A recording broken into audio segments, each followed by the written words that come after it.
오늘 함께 은혜 나눌 말씀 제목은 약속과 믿음입니다.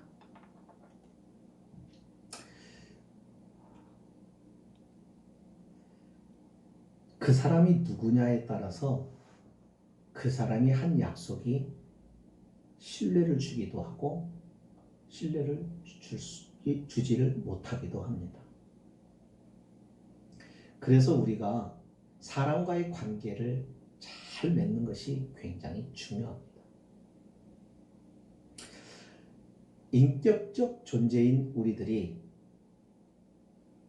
이 세상을 이렇게 저렇게 서로 얽혀서 살아가는 공동체를 이루게 되는데, 그 공동체에서 각자가 서로 관계라고 하는 것을 맺고 살아갑니다. 거기에서 굉장히 중요한 게 뭐냐면 신뢰죠. 신뢰를 주기도 하고 또 신뢰감 있는 사람의 말을 우리가 믿고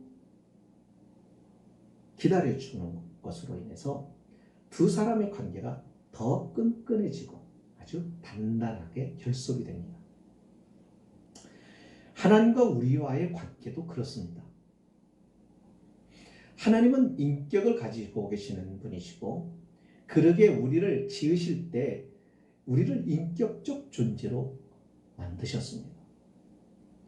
왜 그분이 우리를 인격적 존재로 만드셨느냐면, 하나님 자신과 우리가 인격적 관계를 맺으면서 함께 살아갈 수 있도록 하시기 위해서요. 그래서 우리가 하나님이 우리를 인격적 존재로 지었다고 하는 그 사실이 얼마나 귀한 복인지 몰라요.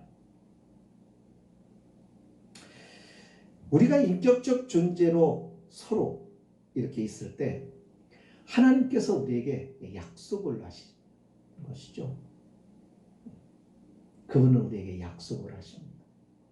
여러분, 약속을 한다는 것이 굉장히 우리를 대접하고 있는 거예요. 인격적 동등의 관계가 아니면 약속은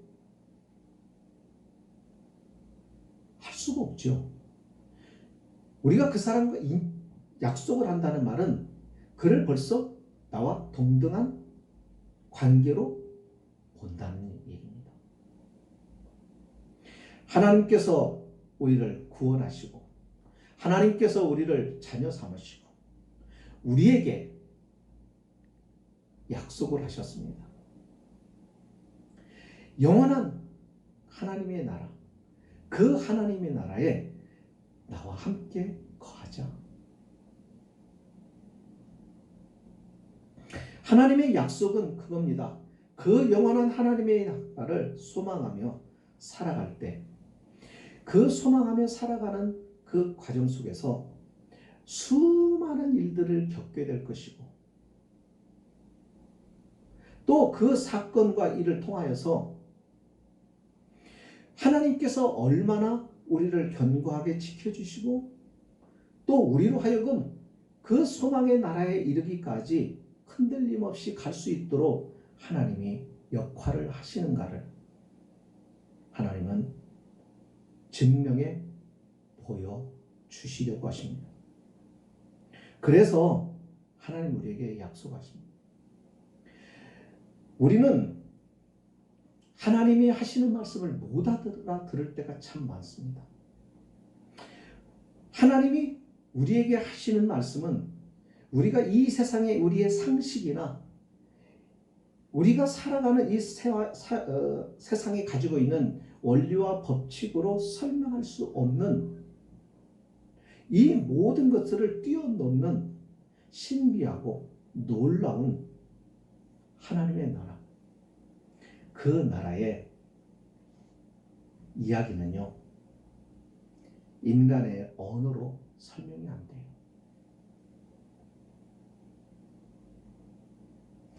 우리는 세상에 살아가면서 모든 시간과 이 공간 속에서요, 우리가 경험할 수 있는 것이 전부로 알아요. 그리고 우리가 이해할 수 있는 것도 이 안에서만이 가능합니다. 그래서 우리의 경험 밖에 있는 것에 대해서는 자꾸 인정하려 들지가 않을 때가 참 많습니다. 그러나 이 세상이 전부는 아니잖아요. 이 세상은 유한하지만 하나님의 나라는 영원하거든요. 하나님의 계신 곳은 시간과 공간의 개념이 없거든요.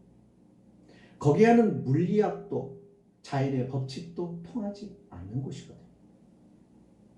바로 그 나라의 그곳에 하나님이 우리와 함께 하시려고 우리를 부르신 것이잖아요. 그래서 하나님께서 우리가 그곳에 살 것을 기대하고 바라시면서 그곳에 대하여 이해할 수 있도록 가르치고 우리로 하여금 그곳으로 우리를 인도하시려고 하나님께서 우리에게 제안하시는 게 뭐냐면, 우리가 다 이해할 수 없기 때문에, 우리가 이해되어서 따라갈 수 없기 때문에 하나님이 우리에게 먼저 약속을 행하시는 것입니다. 그러면 그 약속을 우리가 믿음으로 붙들고 따라가는 거예요. 그러니까 하나님과 우리와의 관계는 약속이라는 것과 믿음이라고 하는 이 두 개의 줄로 연결되어 있는 것입니다. 오늘 말씀에 그런 말씀을 하죠. 하나님의 약속에 대한 말씀을 합니다. 그러면서 이 약속의 주체가 누구냐면 하나님 자신이라고 말씀합니다. 약속의 주체가 하나님이라고 할 때는 거기에는 어떤 확신을 가질 수 있느냐면, 약속을 우리가 한 것이 아니라 하나님이 하셨기 때문에 반드시 약속은 지켜질 것이고 지켜질 수밖에 없을 것이라는 것입니다. 왜요? 하나님이 한 약속이니까. 아니, 하나님이 어떤 분이신데 하나님이 하셨으니까 그렇다고요? 네, 하나님은 본질이, 그분의 가지고 있는 성품이 진실하니까요. 하나님에게는 거짓이 없으니까요. 우리는 진실하지 못하기 때문에 약속에 부도날 때가 참 많습니다. 진실하더라도 그것이 진실한 마음이었고 성실한 마음으로 약속을 지키려고 해도 그 약속을 지켜야 될 수 있는 능력이 부족해서 약속을 원치 않게 어그러뜨릴 때가 많습니다. 하지만 하나님은 약속을 지키지 못할 무능력한 분이 아니라 전능하신 분입니다. 생각해 보세요. 그분이 진실하세요? 거짓이 없어요? 그러니까 그분이 하신 말은 그분은 반드시 지켜야 돼요. 만약에 그분이 약속을 하시고 약속을 어기면 하나님은 진실한 분이 아닙니다. 우리가 하나님의 이름을 부를 때, 하나님을 찾게 될 때 신실하신 하나님 앞에 수식어를 붙이죠. 하나님은 진실하신 하나님이시다. 이 말은 약속을 지키시는 하나님이시다. 말씀을 이루시는 하나님이시다. 공수표를 날리는 분이 아니시다. 항상 그래서 우리는 그 하나님을 대할 때 신실하신 하나님을 대하는 겁니다. 그렇기 때문에 그 신실하신, 배신을 당하지 않는 확신 가지고 하나님을 대하는 것이죠. 그런데 재미있는 말씀입니다. 그분 자체가 성품이 진실하시고 거짓이 없으신 하나님이신데 오늘 말씀에 뭐라고 나오냐면요, 이렇게 말합니다. 맹세하셨다고 말합니다. 하나님이 약속하시는 것도 충분한데 그분이 신실하신 성품을 가지고 있어서 분명히 약속을 지키실 것도 분명하게 확실한데, 그런데 거기다가 그분이 뭘 하셨다고요? 그냥 약속만 하시는 것이 아니라 약속에다가 맹세를 하셨다고 말해요. 그러면 이 말은 무슨 말이에요? 하나님께서 반드시 약속을 지키겠다고 하는 강력한 의지가 담겨 있다는 것을 우리에게 보여주죠. 그래서 우리가 하나님의 말씀을 믿을 수 있는 겁니다. 신뢰할 수 있는 겁니다. 이 약속은 그러면 어떤 약속이에요?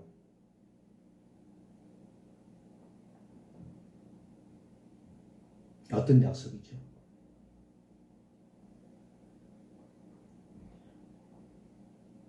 하나님의 거룩한 자로 우리를 초대하셔서 우리를 자녀 삼아 주시고 그 자녀의 삶을, 그러니까 저와 여러분이 하나님 앞에서 그분의 성품에 참여하고 그분과 대등한 그런 관계로 하나님이 대우해 주시고 그렇게 살게 하시겠다고 하는 약속입니다. 우리가 그 대접을 받을 만한 동등한 인격을 가지고 있지를 못해요. 우리는 그분과 본질 자체가 차원이 달라요. 그는 창조주시고 우리는 그에게 의해서 지음받은 피조물에 불과해요. 그런데 그분이 우리를 불러서 우리를 어떻게 하시겠다고요? 자녀 삼으시겠다고 하신 거죠. 자녀라고 하는 것은 부모와 인격적 동등의 관계입니다. 하늘나라에 우리를 부르셔서 그곳에서 우리와 함께 살게 하시겠다는 약속입니다. 그 약속은 하나님께서 우리와 동등한 관계의 위치로 우리를 불러주시겠다는 것이죠. 그래서 히브리서에 보면은요, 예수님을 장자로 표현을 하고 그리고 우리를 하나님의 그 다음에 자녀들로 그렇게 말씀을 합니다. 어떻게 해요? 예수님을 하나님의 아들의 장자로 그리고 그의 성도들을, 교회를 그 다음에 자녀도 이렇게 여기신다는 것.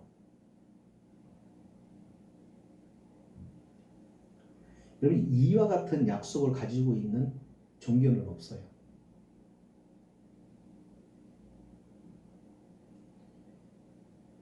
이런 복의 약속을 가지고 있는 신앙은 없어요. 오늘 본문에서 이 약속을 얘기하면서 아브라함을 소개를 하고 있는 것을 봅니다. 아브라함을 소개합니다. 하나님은 아브라함을 부르시고 그에게 약속해 주셨습니다. 어떤 약속? 14절이에요. 내가 반드시 너에게 복주고 복주며 너를 번성하게 하고 번성하게 하리라. 그런데 이 약속을 아브라함이 어떻게 했어요? 믿고 오래 참아 약속을 받았다라고 15절에 말씀을 합니다. 오래 참았다. 뭘 참았다는 얘기일까요?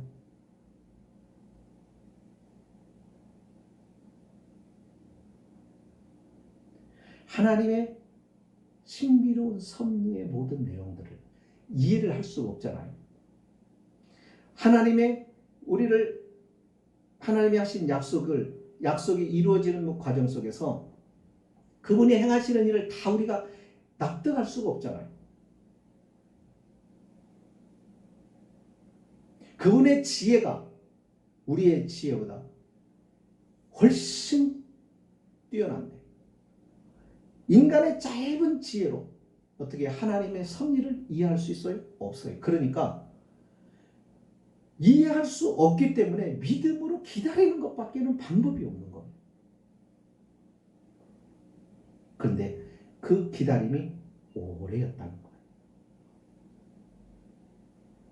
오래 참았다는 거예요. 오래 인내했다는 거예요. 사단이 공격해오고 방해해오고 우리를 유혹하는데도 그 유혹을 참고 오래 참았다는 거예요. 사람들이 우리 곁에서 중상하고 모략하고 핍박하고 그러는데도 아브라함은 오래 참았다는 거예요. 오래 참았다는 것은 그것이에요. 시간이 지체될수록 믿음이 약해져요. 10분을 기다릴 수는 있고 10분을 믿고 참을 수 있는데 1시간이 지나고 하루가 지나고 열흘이 지나고 1년이 지나고 10년이 지나면 믿음은 붕괴돼요. 믿음은 무너집니다. 그런데 그 믿음이 믿고 그 믿음이 오래 참고 견디고 믿었다는 거예요. 처음에는 믿습니다. 하나님, 제가 주님의 믿습니다. 주님이 나 사랑하는 거 믿습니다. 주님이 나 위하여 십자가에 죽으신 거 믿습니다. 그처럼 나를 사랑하신 걸 믿습니다. 그런데 어떠한 감동도 없고 내 인생에 어떠한 하나님의 나에게 은혜와 복을 주시는 것이 없는 것 같고 살아가는 삶이 피곤하기만 하고 지루하고 아무리 기다려도 하나님의 응답이 없고 그런 것 같으면 믿음이 붕괴됩니다. 그런데 아브라함은 오래 참았다라고 말합니다. 처음에 하나님이 아브라함을 찾아오실 때 창세기 12장에서 처음 찾아오실 때 하나님이 이렇게 말씀하십니다.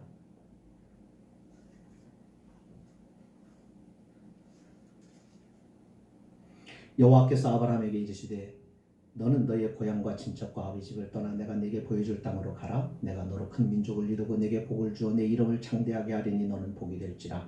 너를 축복하는 자에게는 내가 복을 내리고 너를 저주하는 자에게는 내가 저주하리니 땅의 모든 족속이 너로 말미암아 복을 얻을 것이라 하신지라. 아멘. 복을 주시겠다고 말씀하셨습니다. 그러면서 큰 민족을 이루겠다고 말씀하셨습니다. 이 이야기는 무슨 얘기예요? 많은 민족을 이루겠다. 내 씨로 인하여 이 민족을 이루겠다. 그런데 그 말씀을 들었던 그 당시 하나님이 약속하신 이 말씀을 들었던 이 당시에 아브라함은요 자식이 없었어요.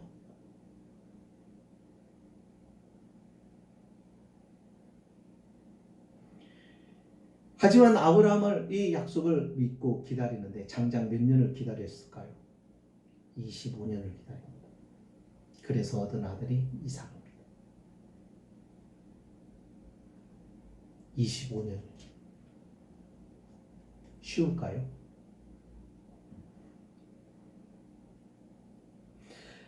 (25년이라고) 하는 세월이 길다 보니까 아브라함도 실수했어요. 그래서 실수로 얻은 아들이 누구예요? 불신앙으로 얻은 아들이 이스마엘이잖아요. 그죠? 하나님이 주신다고 했을 때는 사라가 아이를 못 낳으니까 사라를 통해서 안 주시고 하갈을 통해서 얻으라는 거겠지. 그래서 하갈을 통해서 이스마엘을 얻어요. 근데 하나님이 뭐라고 그래요? 아니다.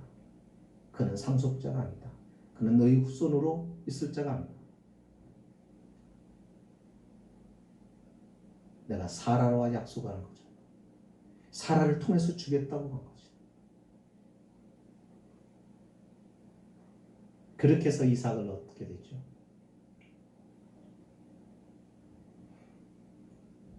그리고 22장에 이삭을 주셨는데 그 이삭을 어떻게 해요? 하나님이 모리아산에서 제물로 바치라고 그래요. 아브라함은 그 이삭을 데리고 모리아산에 올라갑니다. 그 장면이 22장이에요. 그래서 하나님 앞에 번제로 드리기 직전에 하나님이 그에게 찾아오셔서 그를 만류하십니다. 그러면서 아브라함을 믿음을 인정하시고 22장 16절에 그 아브라함에게 이렇게 말씀하십니다. 여호와께서 이르시기를 내가 너를 가리켜 맹세하노니, 맹세한다고 그럽니다.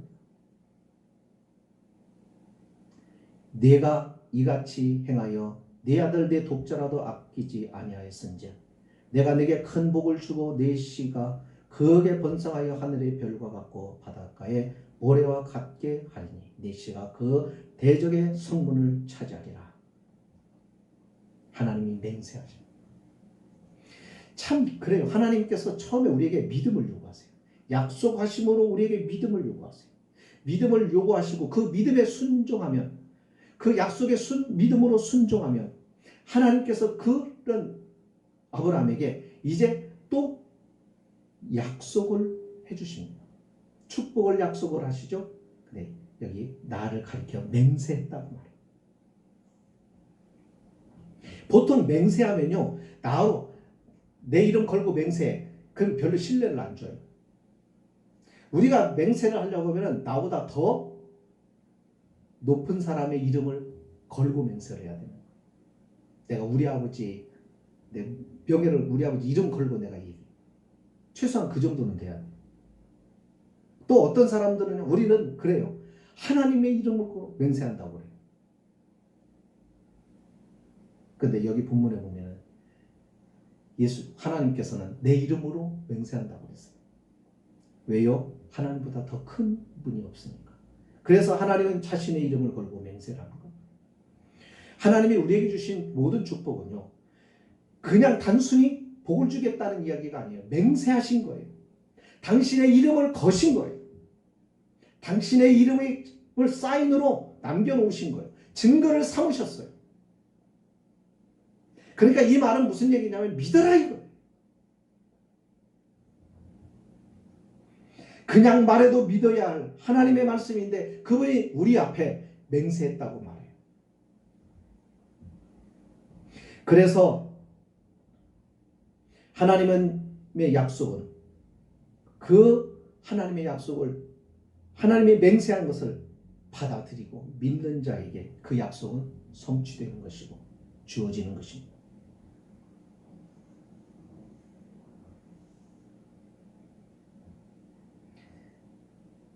예, 우리가 신앙생활하면서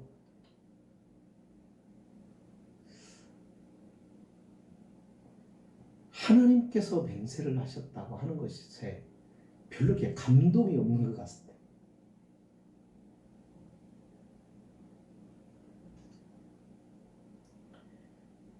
우리가 믿음 생활할 때 우리의 마음이 완악해져서 그런지 몰라도 별로 하나님이 하신 이렇게 감동을 못 느껴요.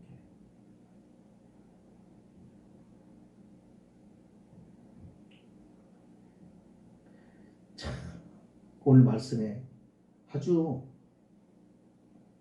하나님께서 내가 반드시 너를 복주고 복주며 너를 번성케 하고 번성케 하리라 이 말씀을 보면 강조했잖아요. 맹세한 데다가 이 맹세한 말씀이 강조로 되어 있어요. 반드시라는 말이 들어가 있어요. 거기에다가 반복적으로 사용했어요. 복주고 복주며 번성케 하고 번성케 하리라.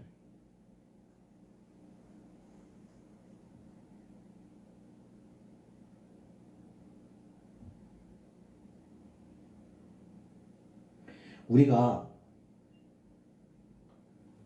세상을 살아가면서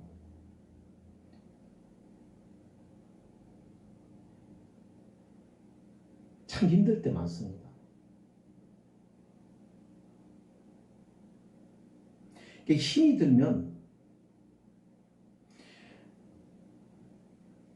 마음이 불안해지죠.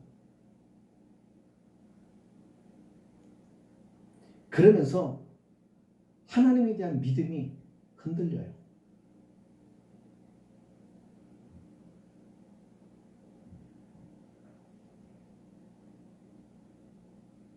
여러분, 하나님과의 나와의 관계에서요, 하나님은 내게 약속을 하셨어요. 너 하나님이냐. 내가 너가 어디를 가든지 나는 너의 하나님이야. 나는 너의 보호자야. 너는 내가 구속하여 불른 내 자녀야. 내가 끝까지 책임질 거야. 성경에는 수많은 약속들이 되어 있습니다. 그 약속을 우리는 믿음으로 하나님과의 관계를 유지해 가야 합니다.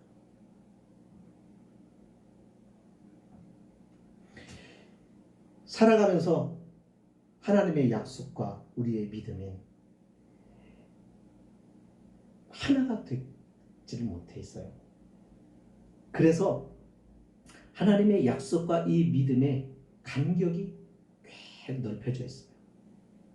그래서 이 간격 사이에 생기는 게 뭐냐면 갈등이에요. 그래서 신앙생활을 보면 이렇게 갈등을 많이 해요. 약속과 믿음 사이에서 갈등이 참 많아요. 여러분, 그것은 당연히 있는 거예요. 누구에게나 있는 거예요. 그것은 불신앙이 아니에요. 그 갈등을 좁혀가는 것이 믿음의 생활이고, 그 갈등이 좁혀지면 약속과 믿음을 통해서요, 뭐가 생기는 줄 아세요? 하나님께 대한 소망이 생겨요.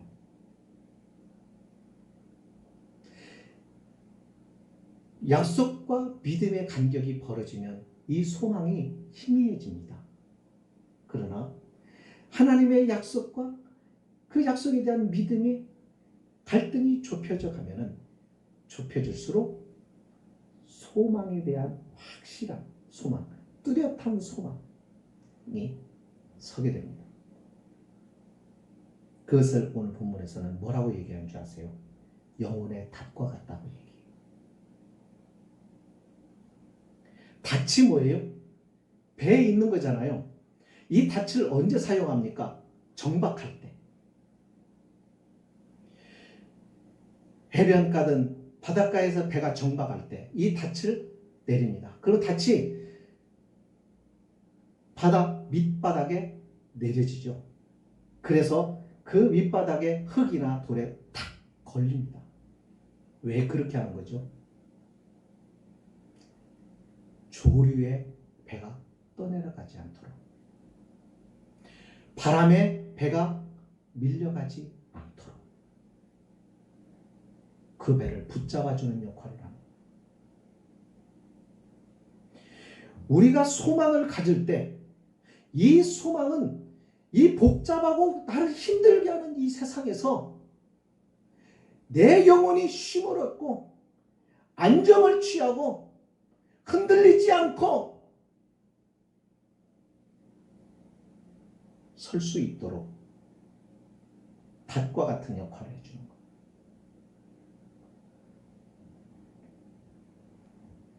닷은 눈에 보이지 않지만 유동치는 바다와 같은 세상에서 우리를 안정시켜줘요.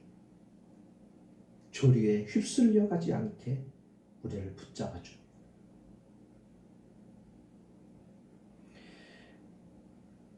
하나님과의 관계, 하나님의 약속과 하나님의 그 약속에 대한 우리의 믿음이 영혼의 닷과 같은 소망에 향하여 집중하게 하고, 그 소망이 우리로 하여금 그렇게 안정되게 만들어주는 거죠.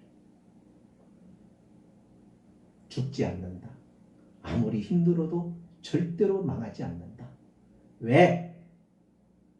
하나님의 약속을 나는 오늘도 붙들고 있기 때문이다.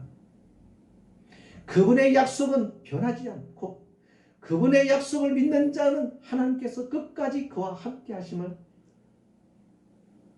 알기 때문입니다.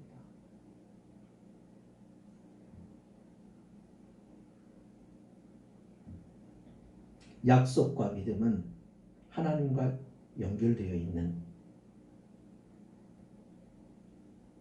줄입니다.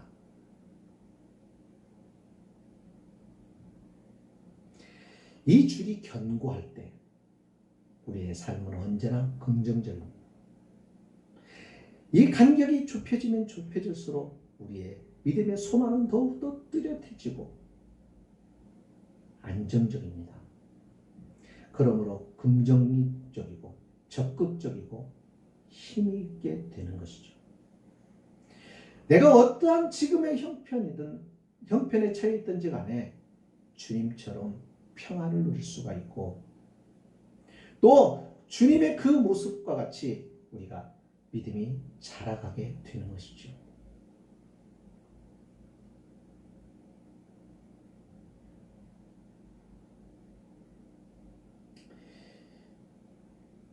하나님의 말씀이 괜히 있는 게 아닙니다. 하나님은 오늘도 여전히 이 약속이 유효하다고 말합니다.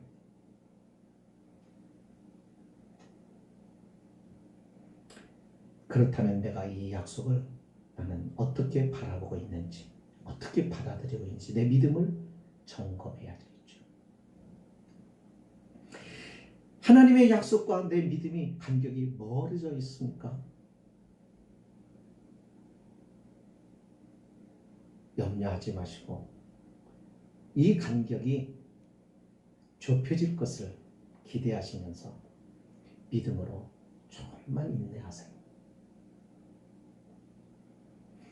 하나님께 내 마음을 붙들어 메어놓고 약속에 내 마음을 불안한 마음을 붙들어 메어놓고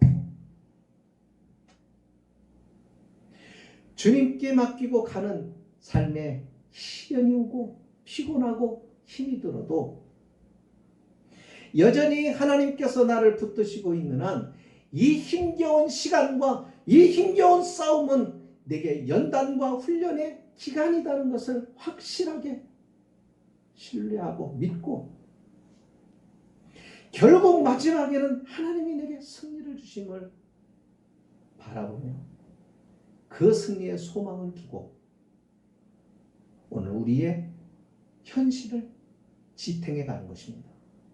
이게 신앙생활이고요. 하나님은 그런 믿음을 요구하십니다.